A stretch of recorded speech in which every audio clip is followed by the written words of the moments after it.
आपको समझ में आएगा पूरे सिलेबस में अगर आप कहीं से बढ़िया नंबर स्कोर कर सकते और वो कम समय में स्कोर कर सकते, तो ये समझिए आपके कॉन्फिडेंस के लिए बता रहे हैं।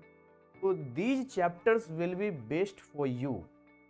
ये बहुत ही बेस्ट चैप्टर्स हैं, क्योंकि अगर आप सीक्वेंस में स्टार्ट करेंगे 20 बाद आएंगे 21, इनमें कहीं कहीं कोई कोई ऐसा पार्ट होगा जहां पर आपको हार्ड लगेगा। जैसे मैं आपको बता, अगर आप मैट्रिसेज में जाएंगे ना, डिटरमिनेंट्स में आप जाएंगे, तो वहां पर जो 2/2 तक है वहां तक तो आपको इजी लगेगा। जैसे ही आप 3/3 में घुसेंगे तो वहां से चीजें थोड़ी सी डिस्टर्ब हो जाए। मैं हमेशा बात करता हूँ कि अगर हम किसी चीज को पढ़ते हैं और मान चलिए किसी चीज को हमने पढ़ने के दौरान में 100 बातें सीखी और 100 बातों में से 95 बात समझ में आई, 5 बात नहीं समझ में आई। अब now you will have to decide कि आपको ये सोचकर खुश होना चाहिए कि हमने 95 यानी 95 बातें सीख ली है, या इस बात का दुख होना चाहिए कि हमने 5% नहीं सीखा इसलिए चैप्टर हमारा कमजोर। आपको डिसाइड। ठीक है, अगर 3/3 आप कंट्रोल कर पाते हैं पहले, नहीं कर पाते हैं तो जितना समझ में आएगा उतना तो करेंगे ही करेंगे, ताकि हम एग्जाम में क्लियर। उसी तरीके से अगर हम आएंगे इनवर्स ऑफ मैट्रिक्स में आएंगे, एप्लीकेशंस में आएंगे, ये भी आपको इजी लगेगा। रिलेशन फंक्शन 2 इजी लगेगा, आप पढ़ा करेंगे तो। इनवर्स ट्रिग्नोमेट्रिक फंक्शंस थोड़ा सा फार्मूला का खेल है, फार्मूला पे चलता, इसको भी थोड़ा सा आपको हैंडल करना पड़ेगा। ओवरऑल यहाँ पर देखिए आपको ना इसमें फार्मूला लगेगा जहां भी इनवर्स ट्रिग्नोमेट्रिक फंक्शन खाली, बाकी में बहुत कम फार्मूला में आप बहुत अच्छा स्कोर कर लेंगे। तो ये मैं यहाँ पर लिख देता हूँ कि मैंने लिखा है ये पोर्ट मैं इजी कह रहा हूँ, ये इजी है। हाँ, उनके लिए इजी नहीं है क्योंकि पढ़ेंगे नहीं और सोल्व कर देंगे। आप जरा बिना पढ़े इनके सवाल को सोल्व करके दिखाइए, सोल्व हो जाता है तो मैं भी मान लूँ। पढ़ लेंगे, पढ़ने के बाद आपको इजी लगे, इसमें हाथ बहुत ज़्यादा आपका चले, ठीक है, और अपने आप में ये मायने रखता है कि सबसे पहले आप कवर कर लो, सबसे पहले इसको आप कंप्लीट कर लो। एनी हाउ कंप्लीट करना है तो भैया कंप्लीट करना है, इसमें कोई भी आपको ये नहीं करना है। अब देखो यहाँ से स्टार्ट करो, 1 2 3 4 5 चैप्टर है। 5 चैप्टर का मतलब है कि अगर आप हमारा रिकॉर्डेड सेशन परचेज किया होगा या करेंगे तो उसको अगर आप देखोगे तो उसमें मैं अगर एक चैप्टर पे 3 घंटे ही मान के चलता हूँ, 5 चैप्टर पे 15 घंटे, हाईएस्ट बता रहा हूँ 15 घंटे। 5 घंटे एक्स्ट्रा ले लो ताकि आप पढ़ाई खुद से करोगे, कुछ सॉल्व करोगे। 20 घंटे की टोटल ये जर्नी है आपकी, यानी ये आपका 20 आवर आपको कॉन्फिडेंस लेवल दे देगा, यानी कि आपके मैथ की नींव बना देगा जो मैं आपको बता रहा हूँ। 22 23 24। अब मैं आपको आगे बताता हूँ, नेक्स्ट सीक्वेंस में आपको बताता हूँ कि अगर आप आते हैं यहाँ से 25 से लेकर 25 है, 26 है ना, 28 है, 29 है, इसके अलावा 30 है, 1 है और 32। ये जो इतने चैप्टर्स आपको दिख रहे हैं ये कैलकुलस का पोर्शन, कौन सा पोर्शन है? कैलकुलस का पोर्शन है। और जो हमारा कैलकुलस का पोर्शन है वो आपसे कहता है कि देखो, मैं हमेशा कहूंगा जब आप, सीधी सी बात है, मैं आपको मतलब बहुत सिंपल तरीके से बता रहा हूं यहाँ पे कि जैसे मान के चलिए कि जब कोई बिजनेस करने के लिए निकलता है, तो सबसे पहला टारगेट होता है उसको पैसा कमाना। जरूरी नहीं है हर बिजनेसमैन एक सक्सेस बिजनेसमैन ही बन जाए। हो सकता है कि किसी को 100% सफलता मिले, 100% से किसी को मिलता नहीं है क्योंकि उसका कोई अंत नहीं है हमारी प्यार का और हमारी चीज़ों। फिर भी मान लेते हैं कि 100% सफलता मिली है, बट हमारा तो प्रयास यही रहेगा कि जितना ज़्यादा से ज़्यादा हम वहाँ पर कम कर पाएँ, अपना पैसा बना पाएँ। मैथ का भी ठीक वैसे ही हिसाब किताब, किसी भी टॉपिक को, किसी भी पोर्शन को हम ये सोचकर बिल्कुल नहीं बैठ सकते कि कैलकुलस हार्ड होता है, तो मतलब है जी कि हम कैलकुलस को छुएंगे ही नहीं। क्या बात होगी, कैलकुलस को छुएंगे ही नहीं? कैलकुलस में अगर आप अंदर में आएंगे तो इसका 50% पोर्शन आपको जो मिलेगा वो आपको एवरेज मिलेगा। बहुत इजी हम नहीं कह सकते, हाँ पढ़ लेंगे तो इजी हो जाएगा, लेकिन एवरेज मिलेगा जहां आपको बहुत अच्छा लगेगा, फील होगा और अच्छा स्कोर कर सकते हो। कौन कौन से चैप्टर है यहाँ पे, उन चैप्टर्स में अगर हम जिक्र करें तो उस चैप्टर में आपको मिलेगा, अगर आप 25, 26, 27, 28, 29, 30, 25 से लेकर 29 की बात करें, हम बेसिकली कैलकुलस का पोर्शन 25 से लेकर 29 तक, यानी कि 25 हो गया, लिमिट एंड कंटिन्यूटी पे आते हैं, 26 डिफरेंशिएशन हो गया, 27 आपका तब ट्रिगोनोमेट्रिक फंक्शन का डिफरेंस, 28 एक्सपोनेंशियल हो गया डिफरेंस, 29 आपका जो हो गया वो आपका जो एप्लीकेशन वाला चैप्टर। तो अब 29 तक हम आते हैं तो यहाँ तक क्या है, बिल्कुल एक कैटेगरी है और यहाँ तक ये चैप्टर एवरेज है, मतलब एकदम निडर होकर कॉन्फिडेंस में आप यहाँ पर पढ़ सकते हैं, और केवल पढ़ेंगे नहीं, आपका हाथ भी चलेगा और अच्छा स्कोर करेंगे। मैं मैथ में वो पोर्शन बता रहा हूँ जिसको आप कम समय में अच्छा स्कोर करके 60% बहुत इजी से कवर कर सकते हैं। बाकी आपके पास समय है, आप मेहनत कर सकते हैं, हमारे रिकॉर्डेड कोर्सेज को परचेज किया है या करेंगे, उससे पढ़ेंगे तो 65, 80 फिर आपके हाथ। मुझे अच्छे से याद है लास्ट बैच जो मेरा रिजल्ट आया था अप्रैल 2023 का, उसमें एक बच्चे का 97 आया, तो कोई आश्चर्य वाली बात नहीं है, सरप्राइज वाली बात। ऐसे नंबर आते हैं मैथ, और आप भी अपना एक डाटा सेट कर टारगेट ले सकते हैं, भाई हमें इतना लाना है।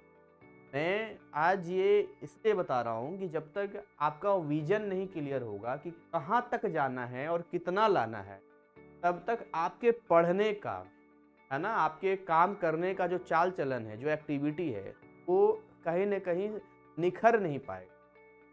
जैसे अब किसी को पता है कि हमें यूपीएससी की तैयारी करनी है, मेहनत करेगा ना, आईआईटी जेईई की तैयारी करनी, मेहनत कर।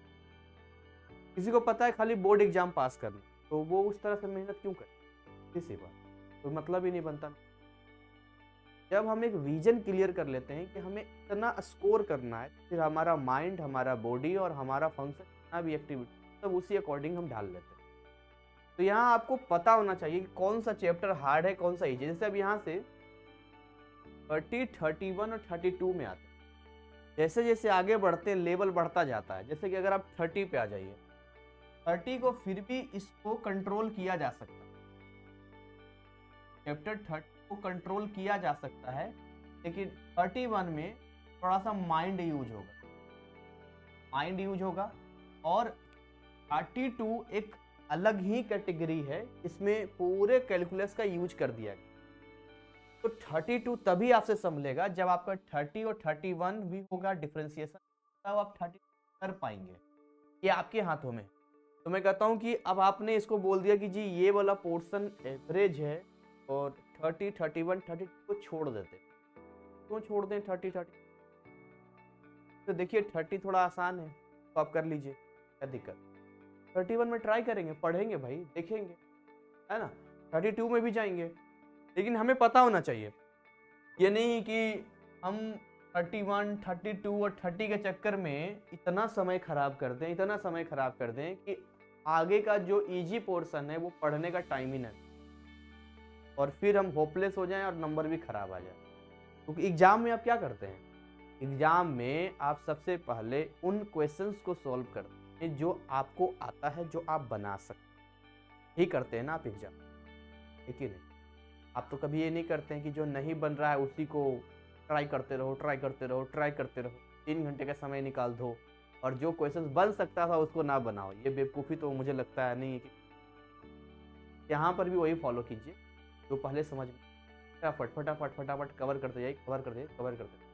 तो मैथ एक ऐसा सब्जेक्ट है, ना टॉपिक भी आप सीखेंगे और अच्छे से सीखेंगे, में आप अच्छा ही स्कोर। ओवरऑल कैलकुलस का सेगमेंट मैंने आपको बता दिया कि देखिए कैलकुलस का ये कहानी है, और इस तरीके से कैलकुलस को आप कर सकते हैं। ये पिक्चर आपके सामने आ गई। कैलकुलस सावधानी से पढ़िएगा, से पढ़ेंगे, पढ़ सकते हैं, लेकिन समझ में नहीं आएगा, प्रॉब्लम होगा। चलिए अब आगे हम आपको बताते हैं 32 के आगे की कहानी बताते हैं, तो हम आसानी से पढ़ सकते हैं, क्या अच्छा नंबर स्कोर किया जा सकता है। तो ऐसा सीन है, 3D बहुत इजी चैप्टर, वेरी इजी, बहुत आसान आपको लगे। इसको मैंने वन शॉट में एक वीडियो बनाया, पेड कोर्स में सारा यूट्यूब पे, तो उसको मैंने वन शॉट में दिया है, बच्चे सॉल्व भी करते हैं, मैनेज भी कर लेते हैं। हाँ, इन चैप्टर में फॉर्मूला बहुत यूज हो, फॉर्मूला आपको याद रखना, फॉर्मूला का पूरा खेल है, फॉर्मूला के आप इसको ही कर पाएंगे, हर चैप्टर का अपना फॉर्मूला। तो जो 3D का चैप्टर है वो बहुत ही इजी चैप्टर है और उसमें बहुत अच्छा स्कोर कर सकते हैं। वेक्टर्स का जो चैप्टर है थोड़ा कॉन्सेप्चुअल है, कॉन्सेप्ट पे बेस्ड, और जिनका फिजिक्स है तो भी वेक्टर पढ़ना होता है, वहाँ पर कुछ तो होता है, तो यहाँ भी आपको उसकी झलक मिलेगी, पर यहाँ डिटेल पढ़ना पड़ेगा वेक्टर्स। तो पीछे का 3D का भी कुछ यूज इसमें आ जाता है, इसलिए सीक्वेंस में दिया गया है। वेक्टर्स को बहुत केयरफुली पढ़ना पड़ेगा। हम वेक्टर को कंट्रोल कर सकते हैं, ये नहीं कह रहे कि बहुत हार्ड चैप्टर है, ना ये बहुत हार्ड चैप्टर है, ना बहुत इजी चैप्टर है, और ना ही इसको एवरेज कर सकते हैं, कॉन्सेप्चुअल है, यानी कि अगर सही तरीके से पढ़ा जाए तो उनके लिए इजी है, एवरेज तो कह ही नहीं सकते हैं, या तो इजी है या तो हार्ड है, तो ही बात होगी। अच्छे से पढ़ लिया तो इजी है, नहीं पढ़ा तो कुछ सॉल्व नहीं होगा, तो आपको प्रॉब्लम होगा। तो ये कॉन्सेप्ट इसमें बहुत ज़्यादा, कॉन्सेप्ट का चैप्टर है, तो कॉन्सेप्ट लगाना होता है, बहुत ध्यान से पढ़। अच्छा, प्लेन में आते हैं हम लोग, और स्ट्रेट लाइन तो हम आएंगे, प्लेन में आते हैं और स्ट्रेट लाइन, ये दोनों मिलता जुलता है। कई बार इन दोनों के फॉर्मूले में बच्चों को कंफ्यूजन, क्योंकि जब आप स्ट्रेट लाइन तक पहुंचते हैं तो उसमें प्लेन में डालता, प्लेन बेसिकली देखिए ये हो गया प्लेन और ये हो गया स्ट्रेट लाइन। अब देखिए कई बार प्लेन और स्ट्रेट लाइन के बीच का जो कहानी दे देता है, ये दोनों चैप्टर आपस में को रिलेट करते हैं, ये दोनों क्यों, इनफैक्ट वेक्टर भी, ये तीनों ही आपस में को रिलेट करते हैं, मतलब कहानी है ना यहाँ तक की, ये को रिलेट करेंगे आपस में। तो एक बार वेक्टर स्टार्ट कर दिया आपने, ये वेक्टर प्लेन में भी आएगा, है ना, ये वेक्टर स्ट्रेट लाइन में भी आएगा। ये वाला आपका इजी पोर्शन था, इन तीनों को आपको अच्छे से करना पड़ेगा, अच्छे से मतलब प्रैक्टिस अच्छी करनी, तो याद नहीं कर सकते आप, इसमें रट नहीं सकते, इनके जो फॉर्मूला भी है वो कॉन्सेप्चुअल है। कुछ फॉर्मूला तो ऐसा है कि जिसको डायरेक्टली आपने पढ़ा, उसके बाद पुट किया और आंसर आ गया, और कई जगह ऐसा देखने को मिलता है कि इनको मिक्स कर दिया जाता है, जिसके बाद आपको पैटर्न देखना होता है, और वही स्टूडेंट इसको सॉल्व कर सकता है जिसने पीछे से अच्छी प्रैक्टिस की हो। तो यहाँ सजेस्ट करेंगे हम कि आपको प्रैक्टिस अच्छे से करनी, प्रैक्टिस में लापरवाही करेंगे तो खराब हो जाएगा, ये 3 चैप्टर आपके हाथों से चला जाएगा। लीनियर प्रोग्रामिंग और मैथमेटिकल रीजनिंग इजी पोर्शन है, वेरी इजी, ये भी इजी पोर्शन, और हर बार सवाल आता है। तो देखिए अभी आपने जो है ना देखा कि कुछ पोर्शन इजी मिला, जैसे कि चैप्टर 37, 38 इजी मिला, क्रेडिट के अलावा उससे पहले भी जो है चैप्टर 20, 21, 22, 23, 24 आगे मिला, तो कर सकते हैं। तो अभी हम बताएंगे आपको कि अगर आपको 60% लाना है तो 3 चैप्टर पे अच्छी पकड़ होनी चाहिए, 70-80% खाली पास करना है, क्या कर सकते वो भी हम आपको बताएंगे। थोड़ा वीडियो लंबा जा रहा है, मैथ है, मैथ का कोर्स तो मेरा एक बार में बना ही नहीं, मुझे लगभग 1 साल से ऊपर लग गया, अभी भी मैं इस पर काम कर रहा हूँ, 3 चैप्टर 4 चैप्टर ऐड कर दूँ। मैथ तो खैर मैथ होता है, का कुछ हम कह नहीं सकते, प्रैक्टिस रेगुलर चलता है, चाहे टीचर हो या फिर स्टूडेंट। तो ये पूरा आपका हो गया। आप बताते हैं नए चैप्टर जो ऐड हुए हैं, तो थोड़ा सा बताते हैं, ये बिल्कुल फ्रेश है। अब चलिए इन 4 चैप्टर के बारे में आपको थोड़ा सा डिस्कस कर लें, समझा दें कि भाई इन चारों की क्या कहानी है, क्या एक्टिविटी आप यहाँ पर देखेंगे। ये जो आपका Cartesian system of rectangular coordinates है, बहुत इजी तो नहीं, लेकिन हाँ इसको हम इजी कहेंगे कि इसमें कार्टेशियन सिस्टम आसान होता है। तो हम इसको एक ऐसा चैप्टर में लाते हैं कि ठीक है, एवरेज बोल सकते हैं या इजी बोल देता हूँ, आपके लिए थोड़ा आसान हो जाएगा। स्ट्रेट लाइन भी आपके लिए इजी रहेगा। यहाँ पर 2D की तरह बात करेंगे, वहाँ 3D की बात थी, स्ट्रेट लाइन वहाँ था पर वो 3D में डील कर रहा था, ये 2D में डील कर ये कोरिलेट करेगी, तो यहाँ पढ़ेंगे तो वहाँ ज़्यादा समझ में आएगा। वहाँ इसलिए कम समझ में आता था क्योंकि पहले हम पहले पार्ट को तो ठीक है, रूल क्या कहता है, नियम क्या कहता है?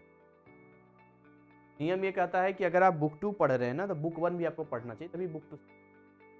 अब ऐसा सिस्टम था कि बुक 2 ही केवल पी चैप्टर्स थे। अभी देखिए पूरा बुक 2 है, खाली 4 चैप्टर बुक 1 से दिए। हमारी मजबूरी है, अब बच्चा को जरूरत ही नहीं है भाई, वो पढ़ना क्यों पढ़ेगा, टी में चैप्टर क्यों पढ़ेगा? हाँ, ऑन डिमांड वालों को जरूरत पड़ती है, उनके लिए भी अभी इन फ्यूचर सोच रहे हैं कि उनके लिए भी कुछ किया जाए। पब्लिक एग्जाम वाले को जरूरत नहीं है, और इतना बड़ा सिलेबस है तो हमें भी टाइम चाहिए, तो हम पी पर ही केवल ध्यान देते थे। तो इसकी वजह से जो चैप्टर्स आपका चैप्टर मतलब बुक 2 से रिलेट करता है, वो बुक 1 ना पढ़ने की वजह से थोड़ा सा समझने में दिक्कत होता था। चैप्टर वाइज वेटेज की बात है तो ये एग्जैक्टली एनआईएस ने कोई भी उस तरह की चीज़ें नहीं दिया है ऑफिशियली। हम कोई भी प्रेडिक्शन ऐसा नहीं लगाना चाहते कि आपके मन में कोई गलत फहमी।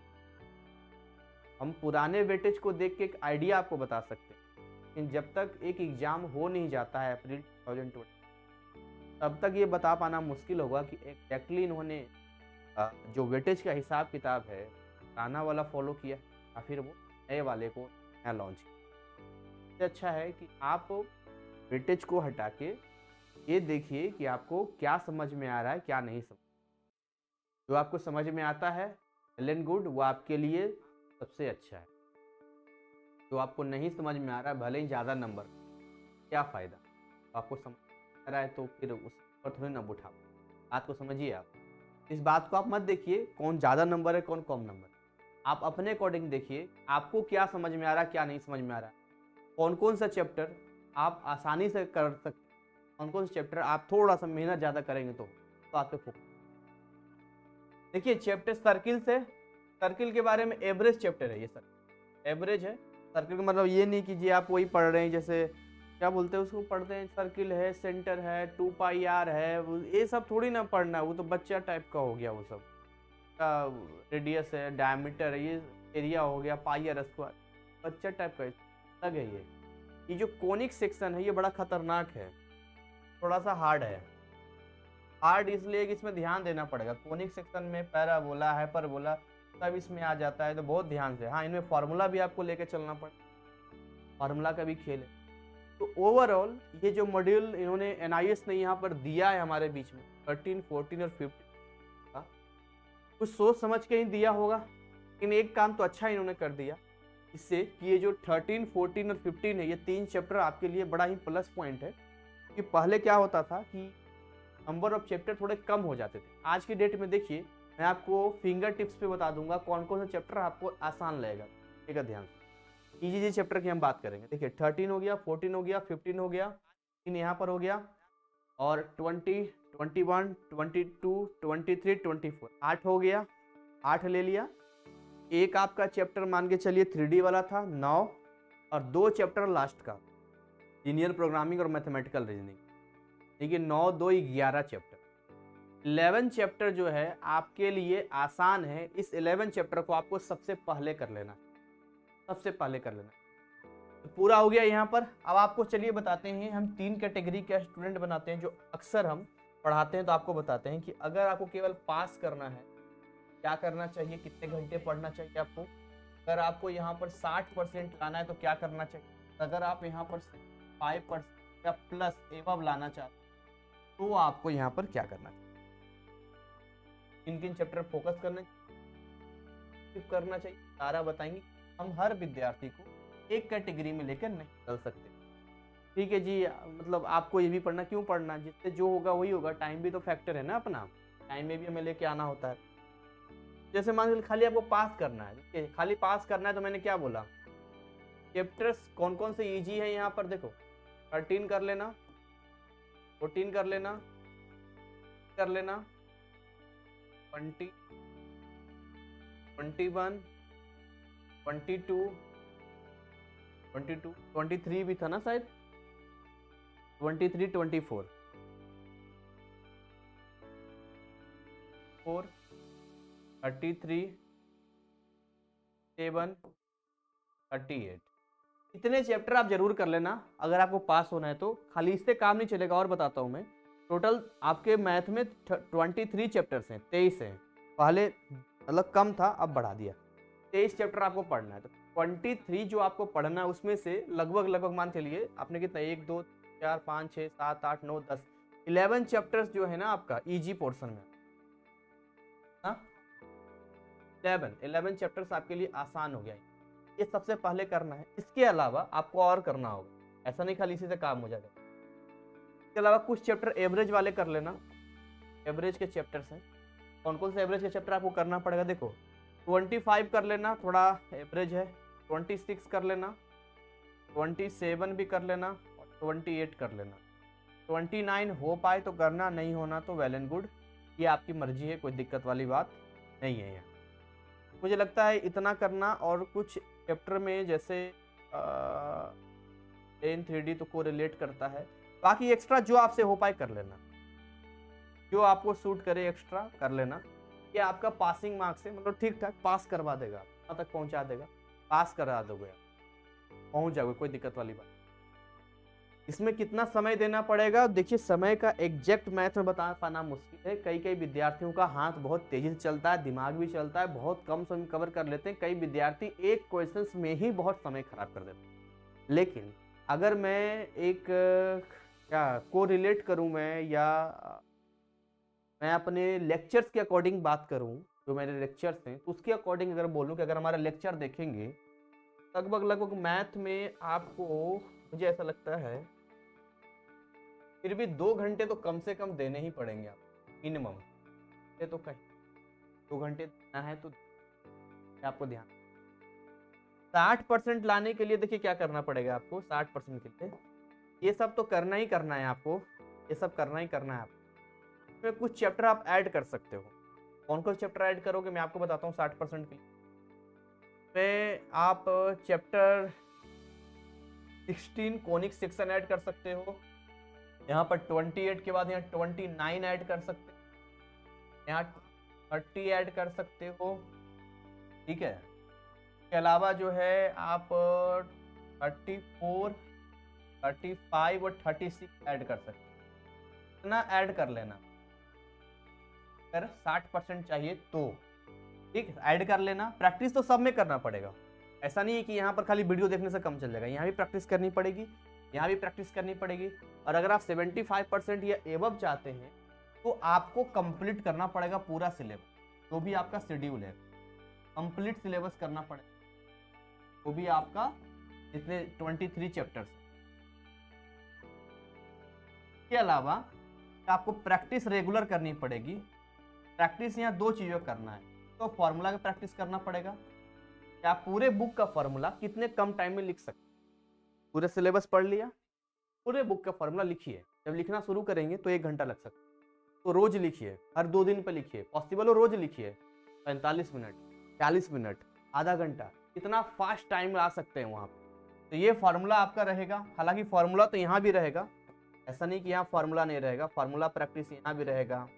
यहाँ फार्मूला प्रैक्टिस के मैथ कहाँ सोल्व हो, फार्मूला प्रैक्टिस यहाँ भी रहेगा।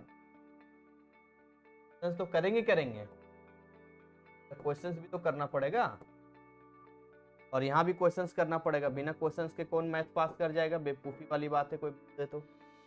अच्छा यहाँ पर क्या है ना कि थोड़ा सा क्वेश्चंस प्रैक्टिस तो करना ही पड़ेगा। क्वेश्चंस प्रैक्टिस में एक्स्ट्रा आपको थोड़ा सा मेरे समझ PYQ कर लेना चाहिए, प्रीवियस ईयर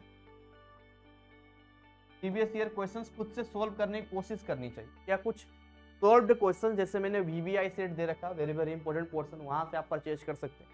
तो वहां से आप उसको ट्राई कर सकते हैं, सेट कर सकते हैं। मतलब खुद को चेक करना पड़ेगा कि अगर हम एक पूरा पेपर लेके आते हैं तो उस पेपर में 3 घंटे में हम सोल्व कर पाते हैं कि नहीं कर पाते हैं। टाइमिंग एक फैक्टर है ना, टाइमिंग का ही तो खेल है। आपको सब आता है लेकिन आप टाइम ही मैनेज नहीं कर पा रहे, खराब हो जाएगा, सब बेकार हो जाएगा यहाँ पर, ठीक है।